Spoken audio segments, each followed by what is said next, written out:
incroyable que Jésus nous donne. Il nous invente une histoire, hein, comme il le fait alors avec des personnages. Pendant longtemps, cette parabole, je la craignais un petit peu parce que je trouve ce juge tellement, j'allais dire, méchant, quoi, rude, et en même temps laxiste. Je ne sais pas trop, il me faisait un peu peur. Puis cette veuve là qui crie. Et puis en la reméditant, je me suis demandé, d'abord, je me suis dit, parce on l'a tous, hein, ce juge, on a tous rencontré quelqu'un comme ça, quoi, ce profil. Jésus n'était absolument pas déconnecté de son temps, hein, et on voyait bien qu'il était observateur. Mais en plus, je me suis dit, mais c'est peut-être même humoristique, parce que au bout d'un moment, enfin, je trouve même marrant ce juge qui craque, quoi. Non pas parce que c'est un type bien, non, c'est un type pas bien. Il craint personne, ni Dieu, ni les hommes. Et même pas cette veuve qui vient. Vous voyez à quel point le gars, pas très recommandable. Mais en même temps, il craque parce qu'elle lui casse les pieds, quoi. En gros, c'est ça. Je vais lui rendre justice pour qu'elle ne vienne plus sans cesse m'assommer, quoi. Elle est assommante, cette bonne femme, quoi. En gros, c'est ça. Waouh! Mais en même temps, on l'a tous vécu ça des fois. Non, ça vous est jamais arrivé? Un enfant qui dit non, donne-moi, achète-moi ça. Non, vous avez jamais eu d'enfant. Bon, moi non, mais j'ai eu les enfants des autres sur les camps. Oh, et des fois ils te demandent des trucs. Bon, allez, bon, je suis lâche. Allez, bon, tu le veux vraiment? Bah, allez, oh, je te l'achète. Mais vous voyez que comment. Bon alors. Nous, moi et ce juge, on n'est pas bon du tout, mais Dieu, il est bon. Donc si nous, on lui demande sans cesse, donc en gros, qu'est-ce qu'il nous demande? D'être des gros casse-pieds, quoi. Il faut inlassablement demander, quoi. C'est ça. Bon, c'était pas sur la parabole, tiens, que je voulais vous prêcher. Je voulais plutôt vous inviter, enfin, vous poser cette question. D'abord, comment ça va? Oui, ça va. Et comment, surtout, vous êtes dans une église, et moi je fais une homélie en ce moment, donc c'est pas le moment de papoter, mais ça va votre prière? Vous arrivez à bien prier? Ça, parce que c'est le thème d'aujourd'hui, quoi. Ça va votre prière? Bien? Pas bien? Dur? Et ça varie. Des fois, il y a des grands moments où ça se passe très bien, je prie, c'est incroyable. Puis il y a des moments où ça rame. Non, vous ramez pas, tant mieux. Si ça se passe très bien, votre prière est fervente, joyeuse, profitez-en. Parce que des fois, ça ne dure pas. Si vous êtes venu joyeux, enfin voilà, il n'y a aucun souci. Allez-y. Peut-être que moi, je suis toujours très admiratif des gens qui prient comme ça vient spontané. Les prières de louange, vous savez, ça sort. Ils ont des paroles éblouissantes. Moi, je suis toujours... parce que moi, je fais partie de la deuxième catégorie, des gens qui ne savent... qui ne savent pas prier. Alors vraiment, je sais pas, c'est pour ça que je suis admiratif. Et en fait, à force, parce que je suis prêtre, hein, j'avais oublié de vous le dire, je rencontre pas mal de monde, et je me suis aperçu que j'étais pas tout seul. Parce que les gens viennent me voir, ils me disent, vous qui êtes un homme de prière. Je dis, ben, si vous saviez... parce que moi, je suis là, sec comme un... Oh, Seigneur, heureusement qu'il nous a donné le Notre Père. Merci. Quand j'arriverai au ciel, je dirai trop bien, prière de Notre Père. Le Je vous salue Marie, pareil. Vraiment, quand je ne sais plus quoi dire, je dis ça, quoi. C'est bien cette histoire de chapelet. J'espère que ça vous parle aussi, si vous êtes de la deuxième catégorie, de ceux qui peinent un petit peu plus. Voilà. Mais même des fois, le chapelet, non. Si, ouais. Même ça, des fois, c'est trop répétitif. Parce que derrière, dans cette parabole, on aurait aimé, Jésus, au lieu de nous raconter une histoire, tu vois, dis-nous comment il faut prier. Alors, je vous ai donné le Notre Père, donc vous voulez encore autre chose? Il nous a donné une histoire pour nous faire comprendre qu'il fallait le faire sans cesse, tout le temps. Donc j'espère que vous avez votre mode à vous de prière, et chacun en a le sien, donc respectez celui. L'autre, il aime prier en latin, lui comme ci, elle comme ça. Bon, bah, très bien. L'essentiel, c'est de prier, c'est de passer du temps avec. C'est bien quand même d'avoir un mode régulier. C'est pour ça que je suis religieux, moi. Hein. C'est parce que je suis rentré en vie religieuse, parce que j'ai voulu vivre avec des frères qui priaient, et ça m'aide, quoi. Essayer de l'organiser dans la vie religieuse, c'est assez bien organisé.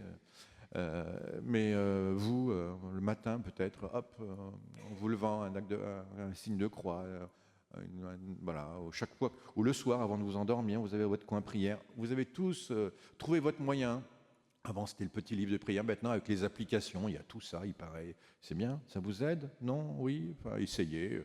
Essayez de trouver un truc qui vous va bien. L'essentiel, c'est de prier. Et puis, il n'y a pas que dans les petits coins. Enfin, parce que derrière, c'est quand est-ce que... Enfin, ça serait bien de prendre beaucoup de temps avec Jésus. Ça serait formidable. Mais le temps, c'est peut-être ce que vous avez de moins ou ce que l'autre vous vole le plus. Vous pensez que vous avez plus de temps et puis vous dites, ah, il faut que je me pose, que je prenne un grand temps, que ça soit calme. Mais vous l'avez pas ce temps-là. Vous rêvez, ah, dès que je pourrais, je ferai une retraite, un pèlerinage. Pire, il y a des gens qui disent quand je serai à la retraite. Alors ça, c'est le truc. Voyons. En attendant, parce que c'est dommage, parce que si tu meurs avant la retraite, ça peut gâcher. Enfin, n'attends pas à la retraite.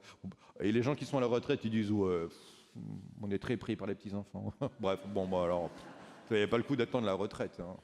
Puis vous l'aurez pas, vous, la retraite. De toute façon, vous êtes trop jeune. Enfin bon, passons à autre chose. Donc, priez maintenant, d'accord? Et en tout temps. Et comme vous pouvez, bonne chance. Voilà, c'est la fin de mon sermon. Sauf qui peut. Sauf qui peut. Voilà, parce qu'à force de croire que c'est facile, non, c'est inlassablement. Ah, si, c'est facile pour les amoureux. Vous avez vu quand ils s'envoient des SMS? On m'a raconté ça. Les petits cœurs, là. Les trucs. C'est rempli de smiley cœurs. Et alors ça. Et puis ça fait plaisir de recevoir un. Non? Oui. Hein, vous avez été amoureux un jour? Vous avez vu que c'était bien ça. Même chose pour Dieu. Petite connexion, je sors. Et alors ça, votre connexion avec Dieu, elle est immédiate. Hein, un Wi-Fi étonnant. Partout, vous êtes dans le métro. Seigneur, je t'aime et je t'adore. Vous pouvez ponctuer votre journée. Moi, je dis ça à mes collégiens et lycéens. Chaque fois que ça sonne, que vous sortez d'un cours ou que vous allez à une autre activité, voilà, Seigneur, je t'aime et je t'adore. T'es toujours là? Ouais, bon, c'est bon. Allez. Puis sauve-moi, hein. Tu m'oublies pas au fait. Non, c'est bon. Mais c'est le derrière, c'est le petit je t'aime. Ah, tu sais au fait que je t'aime? Ouais.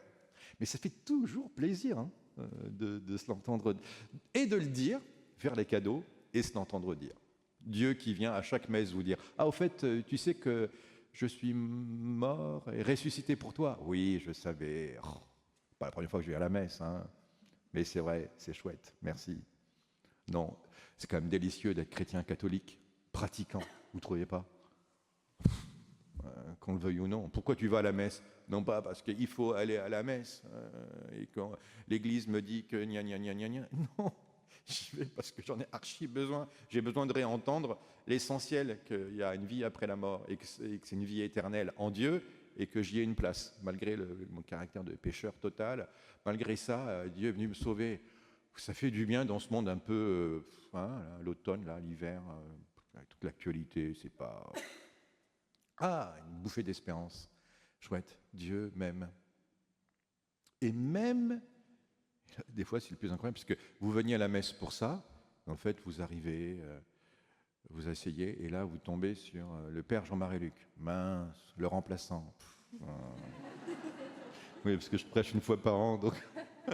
Désolé, c'est comme au PSG, dès qu'il n'y a plus de Dembélé, bon bref. On ne va pas parler foot, là, le sermon sera trop long.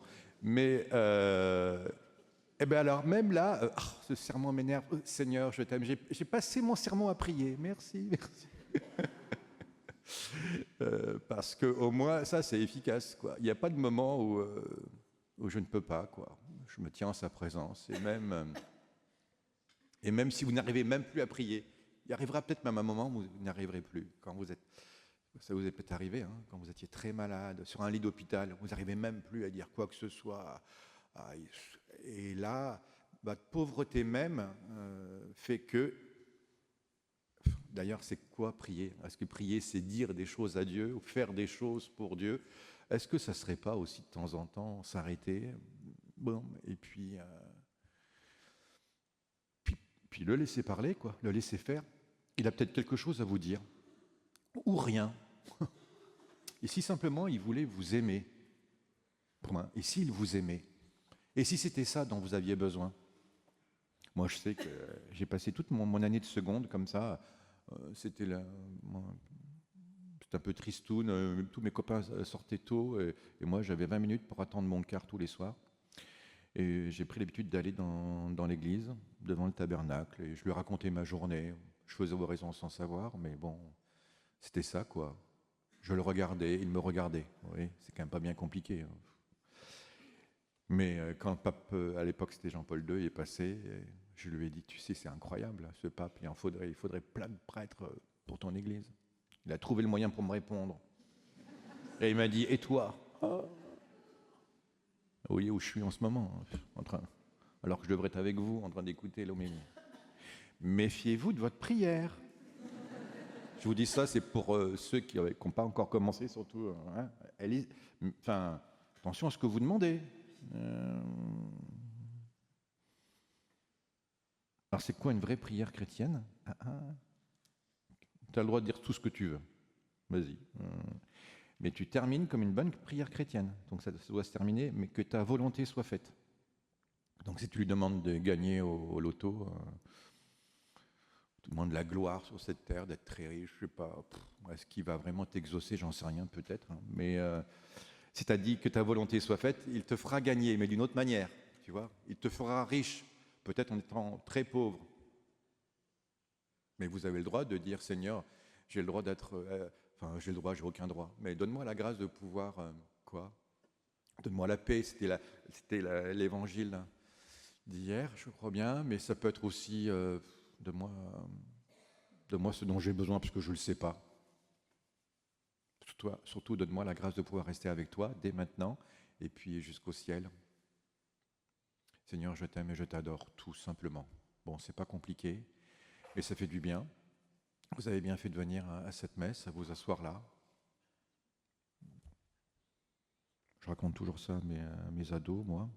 Je leur dis, c'est comme votre téléphone portable. Alors maintenant, ils ont des téléphones, iPhone, je ne sais pas combien, sensationnels, quoi. Avec des applications tout aussi sensationnelles les unes que les autres. Sauf que le jour où ils ont oublié le chargeur, vous voyez.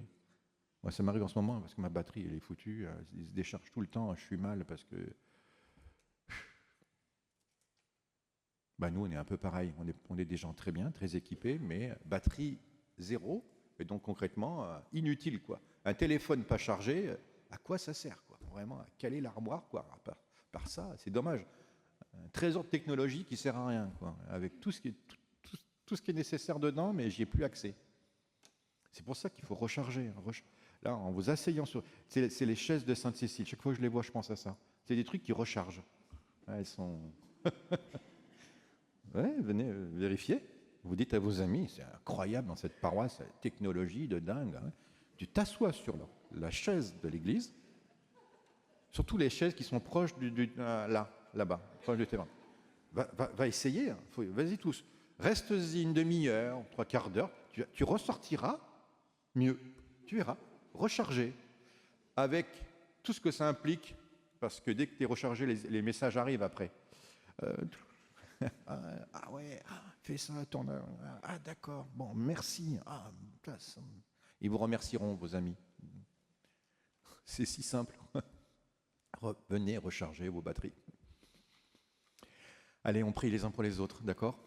Pour ceux peut-être qui ont plus de mal, ceux qui rament dans la prière, que ceux qui peut-être ont plus de grâce là, prie pour les autres. Et puis, si toi, tu fais partie de ma catégorie, c'est-à-dire de ceux qui rament et qui ont un peu de mal dans la prière, réjouis-toi. Ça veut dire que le Seigneur t'a enlevé toutes les grâces sensibles, il n'y en a plus. Bof. Mais il les donne justement à cette mamie là qui est en train de mourir et qui a besoin d'être consolée. Voilà. Que toutes mes grâces sensibles, donne-les, Seigneur, à ceux qui en ont besoin. Moi, je crois en toi. Je t'aime et j'espère en toi. Voilà. Et ça devrait vous suffire. Parce que c'est la foi pure et elle est merveilleuse. Amen.